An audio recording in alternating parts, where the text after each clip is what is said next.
LSU jumped up early 14-0 on a couple of plays and a couple of big plays that included Chris Hilton, who was on what was that, Tuesday, where he looked like it had all kind of come together. Man, loves a bowl game for Hilton, right? Where it all just kind of like, the health, the route running, the pass catching, looks like he's in shape. I mean, all of kind of what you've been waiting on for Hilton has finally hit. And now, Hilton goes into an off season where there has got to be a huge emphasis put on keeping him healthy from now until January 1st of 2026. And even farther than that. Yeah, beyond that. Beyond that. But just never over the next, really 12 months and some change of being unavailable. Like, he has to have, for his future's sake, because sitting with a couple of guys and watching the game who understand pro football, who know what pro football players look like, who know what pro football teams need, right? They all agree that Chris Hilton can help NFL teams if he can answer some questions about his health and his ability to stay available.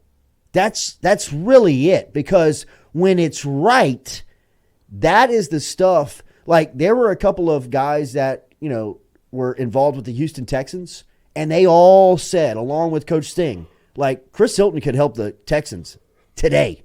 Like, right now. If he plays like that, like, they need somebody to stretch the field, to be a threat to stretch the field. And he's not going to be he's not going to be a primary wideout for any NFL team, but he's going to have a role, a guy that if he is able to check some boxes of what, people need to see from him, then he has all the tools and the skill set that league is looking for.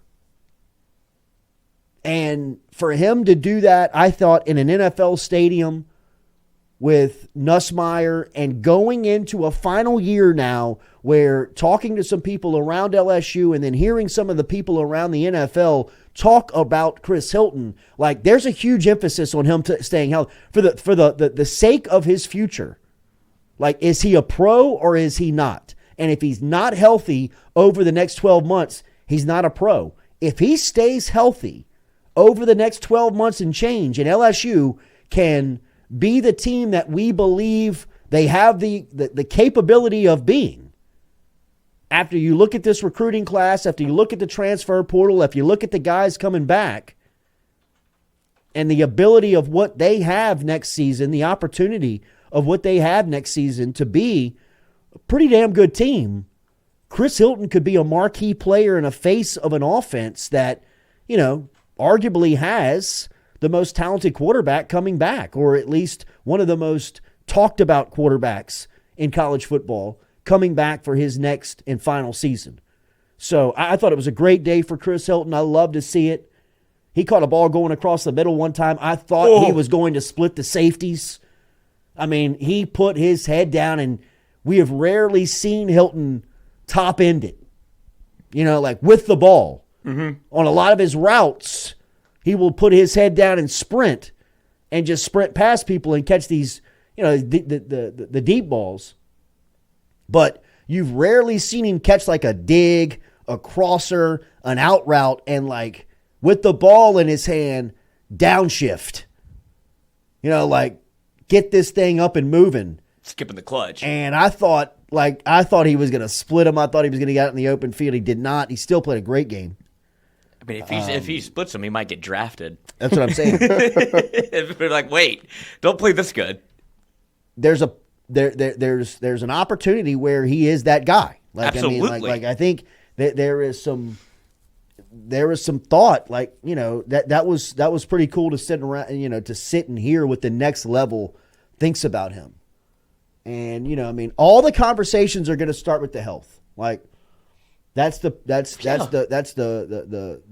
build up. That's the introductory opening conversation when you're talking about Chris Hilton. Is just the injuries, right? And it's very much is he a track guy playing football? And if he can shake that, and he can stay healthy for a calendar year and never be unavailable next season, like, he needs to play 14, 15 games. Even in the blowout games, even in the games that they're favored by 4 touchdowns, he needs to be out there for a quarter or two. Just to really prove, like, I played every week.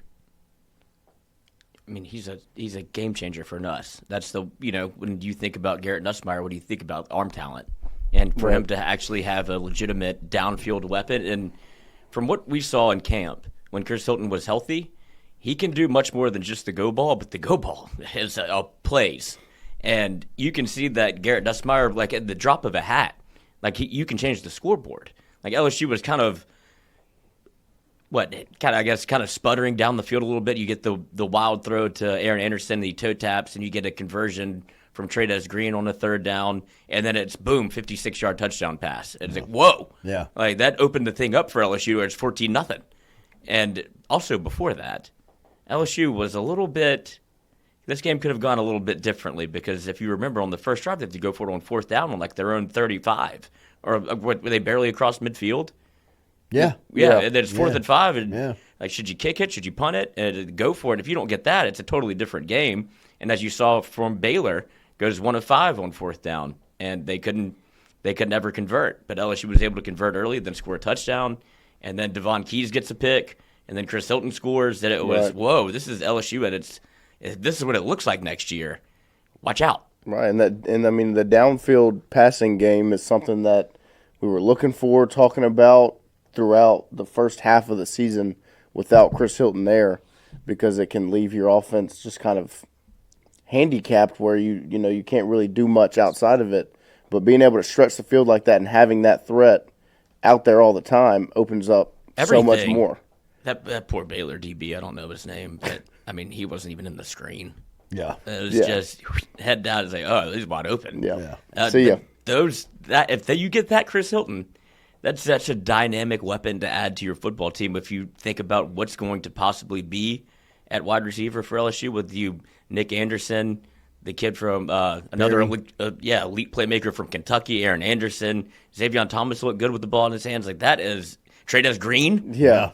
I mean, they finally figured out the red zone is find number 14 every time. Just throw it to him. I mean, he's never been tackled. His hands are very underrated. Yes. I mean, like, he's got great catchability. He's got great radius, his athleticism, his ability to, have a huge target. But, I mean, he is a natural pass catcher. Mm-hmm. You know what I mean? Like, a lot of those guys will come in and, I mean, it's a little kind of, like Jimmy Graham was always kind of catch, you know what I mean? Right. I mean, he's I mean, he just kind of grabs it out of the air type easy with his hands. So, and he gave effort blocking. He tried. Yeah. They sent him on a couple in the mix. he was definitely in the mix. I think they sent the message. Yeah. Right? I mean, like, he tips personnel too much when he's in of what they're doing. I think what they're trying to fight with him. So, he's got to be able to put his hand in the ground and block a little bit just to kind of keep defenses honest when he's on the field if he wants to be an every down player. Right. I love the willingness, though. Yeah. Because a lot of guys that are that athletically talented. Basketball. That are basketball guys that really he should just be a wide receiver, but he's so big, he's a tight end. Yeah. He could be like, I'm not doing that. I'm going to catch passes. Right. But he's showing the willingness and the desire to Mix it up. Play the nasty game. Because if he does do that and it's just okay, as long as it's not an absolute liability, he'll be on the field every play. Yeah. And I think that's what he kind of saw was, if I do this and it's just if I get the effort, I'll catch touchdowns. I'll be able to do the fun stuff too. But I was, like Noah said, and BK talked about it all throughout the week of like he's trying to get in there and mix it up, and you saw it on the first play. He was throwing shots like after the whistle was like, okay, you want to do this.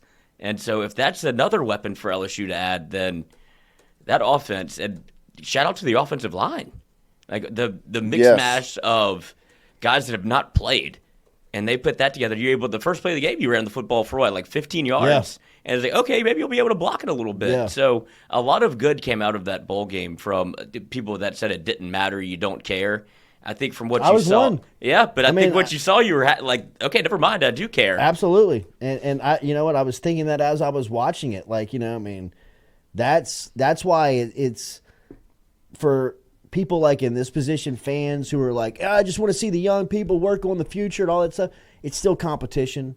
It's still a locker room. It's still people who are very prideful. It's still people who are putting on helmet and uniform that know what it means as far as taking the field and representing a certain program, a state, a university. I mean, all of that stuff, you know, it makes people like me look like a dumbass. You know what I mean? It makes you look like a moron for even thinking that, saying it out loud. And I was thinking that watching the game, like when I finally saw that, like, Nussmeier's not coming out. I'm not seeing Colin Hurley today. Like all the stuff, like I was like trying to like, where's Colin Hurley? Like, I mean, it was like, no, man, we're here to win. We're playing this thing down to the death. Like, we're playing 4 quarters and we're getting out of here and making sure you win the game. Like, you know, it's like, absolutely you are. You know what I mean? Like, that's totally my fault. What am I? Like, I mean, like, that was stupid. That was dumb. That was dumb to say out loud because they're all go have a good time. Yeah, right. Right. Throw it around a little bit. Come on out. Like, Colin, get in there, man. Doesn't matter if you throw a couple of picks. Just want to see what you look like going forward. You know, it's you're in it. You know, you're in that environment. You look around. You see the emotion. You see the people. You know, you see all the play. You know, it's like, man, you're an asshole. You know, like, you know, like that's Braden Swinson didn't line it up for no reason. Absolutely. And you have somebody like Josh Williams' last football game for LSU. Like, you look think great. He's going to compete? Look great. Yeah, it's gonna. I'm telling you, he's going to get drafted. He will. I agree with you. I think he definitely will. And then, but the other side of it, which is unfortunate, and it's what I guess we were all kind of in the back of our mind why you kind of wanted to see Colin Hurley, because you want to protect the future of your program with Garrett Nussmeier and everything that you have invested. For sure. To see what weeks go down. You're like, oh, wait, this game doesn't matter. Why is he in there? Is the first like kind of thing that you think, but there's not one person that would ever come out of a football game less than what weeks. Maybe him and Scattaboo. I'd like to see him do the Oklahoma drill. But that's what you were kind of concerned with, was the guys that are coming back next year and keeping them healthy. And then you see him obviously dislocated ankle. Brutal. And you were at the game, so you didn't see it on the TV. They did not pan away from the resetting of the ankle. No, they let you watch it. Somebody was telling me how they reset it on TV. But I mean, even in the I thought in the stadium they showed it a little too much. It was the other way. I mean, it was. But shout out to the team orthopedist or team doctor. That's not a trainer's job. That's the head honcho. To be able to get out there and set it on the field is incredible. It was. And also, it was announced he'll have surgery, but I think that this is best case scenario considering what it could have been.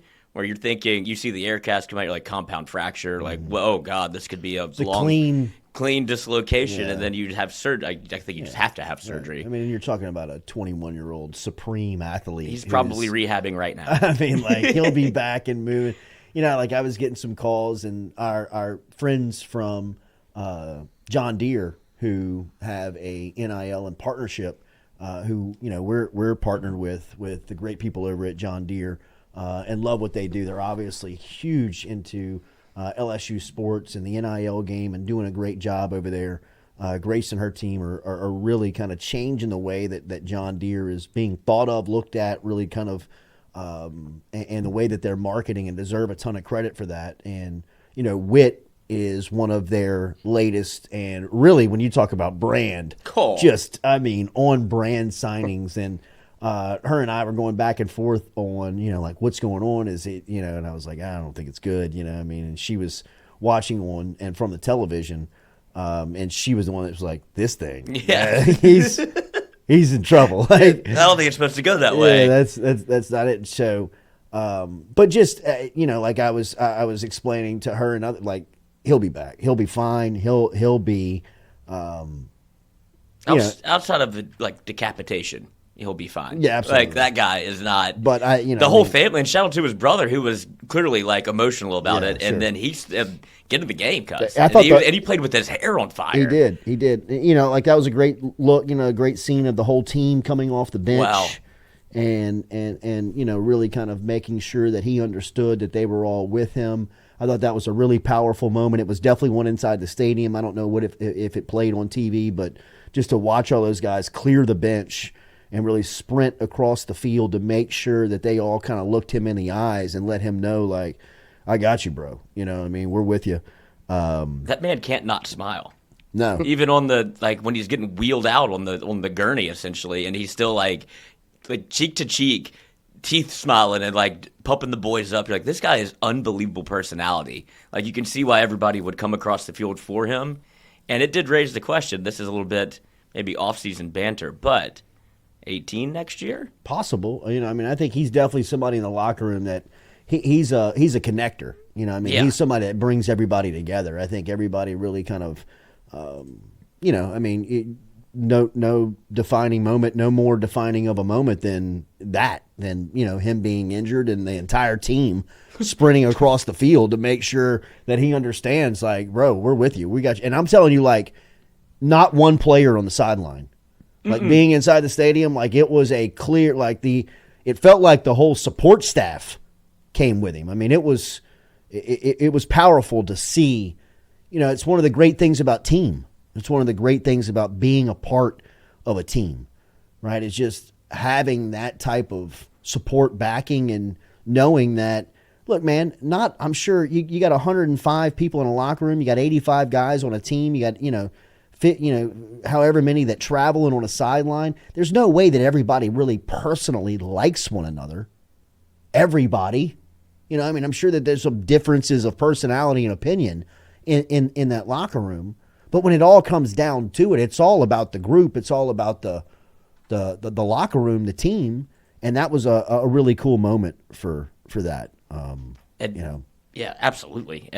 But we talked about like not caring about the game. We found I think it's a Locked On Baylor podcast that kind of pretty much galvanized the entire at least Culotta show fan base, where it's like, never mind. Because I listened, he did a 12-minute segment about how Baylor's going to beat the brakes off of LSU, and we played it a little bit of I was like, wait, no, never mind. I do care about this game. I didn't know that y'all thought they were going to beat the brakes off LSU, and he's gone radio silent on Twitter. He has now pivoted. He didn't tweet yesterday, and then finally he gives Arizona State. That's all. So he was going through it. That was a different class of teams. That was the SEC. Yeah, I mean that was a very clear, like very early, like this is a different style, a different type of athlete that Baylor's. I mean, talking to some of them, I mean, there were Baylor people all around us, and very early they were kind of like, whoa, this is different. Like this is a different group. Xavier Thomas, and then you have a linebacker running stride for stride with him. That's a freshman, and Singleton. You're like, oh, Singleton, Devon Keys with the pick six. Was it our scoop and score? The pick six. Yeah, pick six. You get it off the tip. Yeah. And then, yes, Tylen Singleton. He looks just great rolling in a uniform. Yeah. So linebacker room will be healthy. Yeah, linebacker's going to be in a very great spot going into next season. But really solid way for LSU to enter the offseason, right? A lot of confidence coming out of the transfer portal recruiting. A lot of confidence coming out of high school recruiting. I would say that, you probably did what you thought you were going to do on retention. I think if you would have gotten Emory Jones back, it would have been a hugely successful kind of mark for retention. Losing Jones, but getting Nussmeier back, I think kind of balances out. That'll work. I mean, like if that's what you get, then that'll play.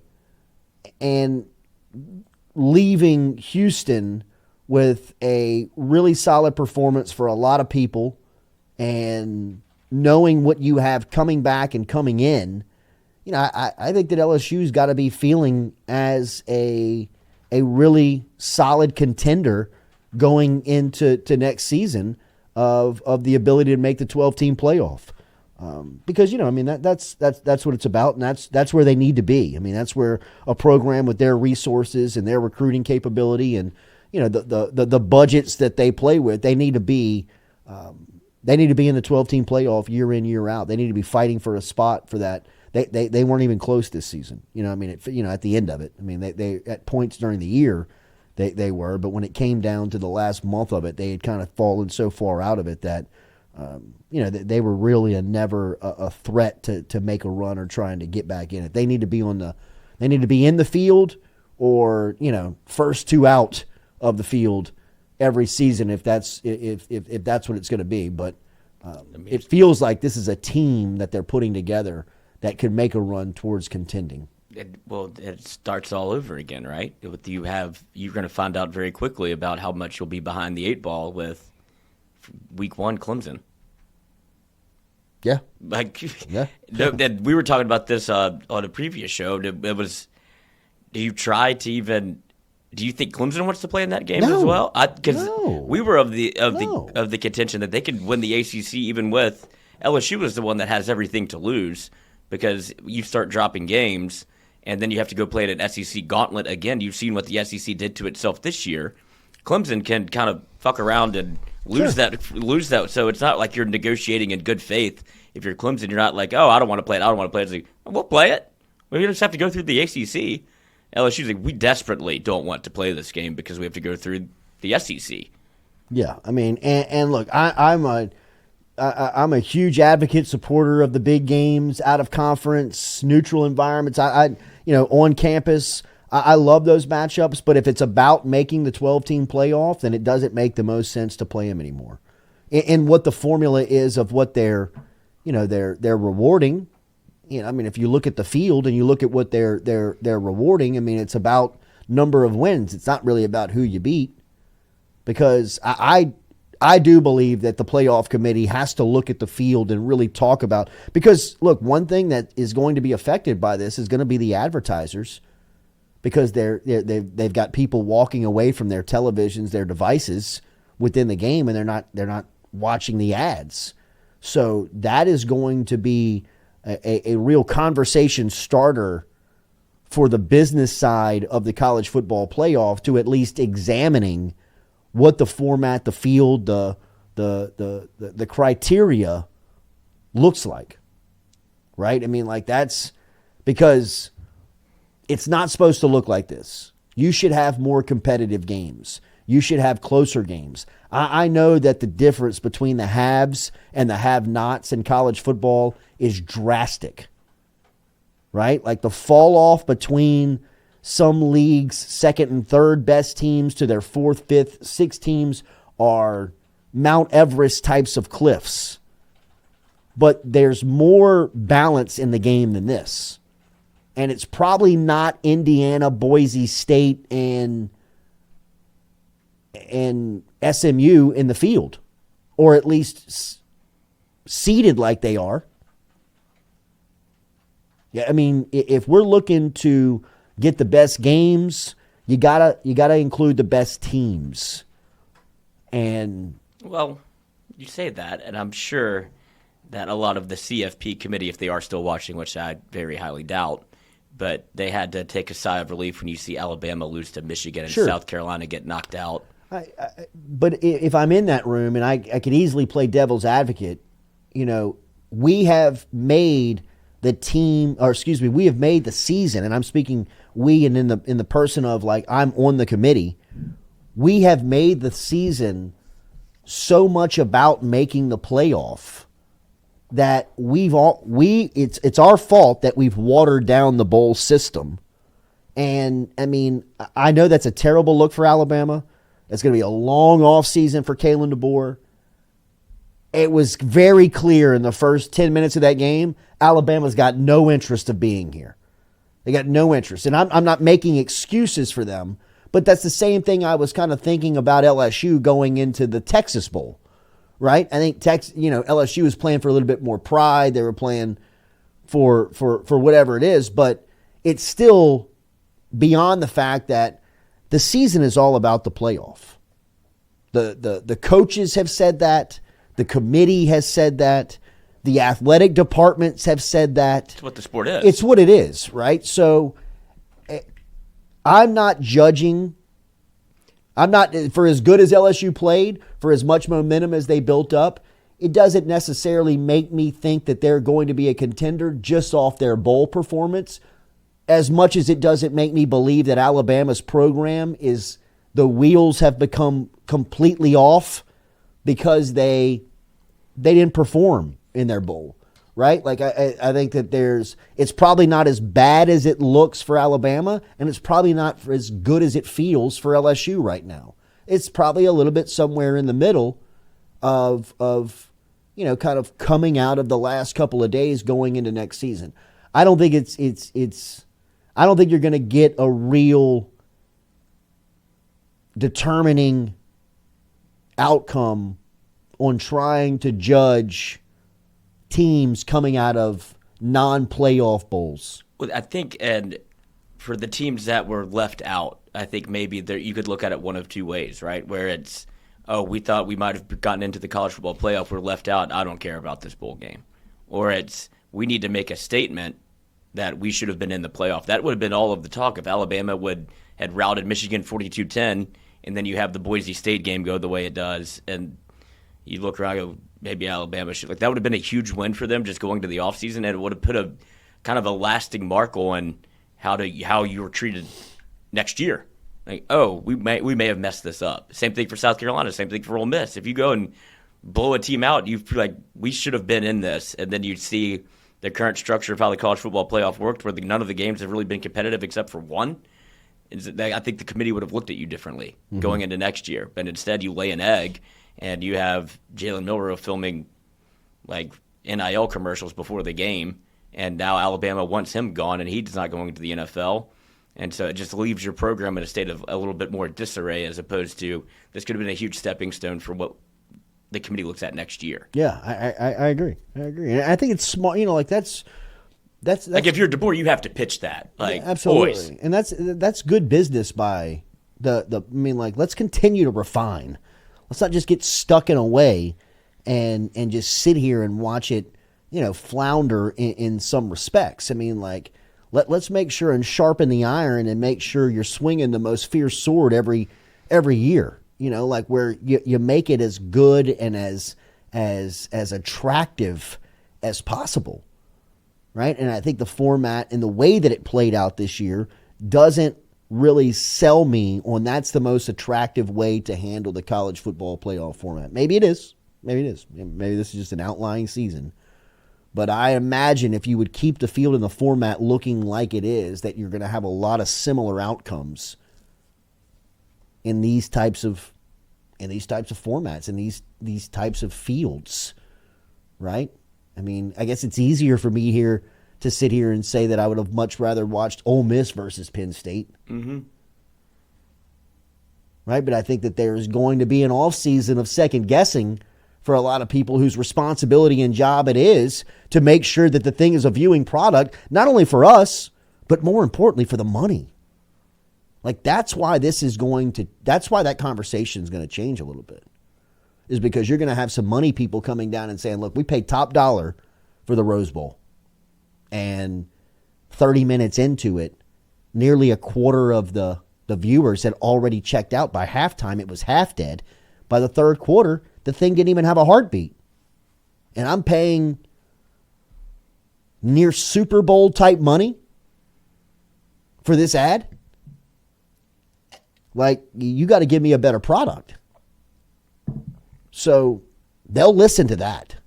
They won't listen to us, bark and scream and say, give us better games. They will listen when the checkbook says, hey, look, before I cut that next check, let's talk about the format.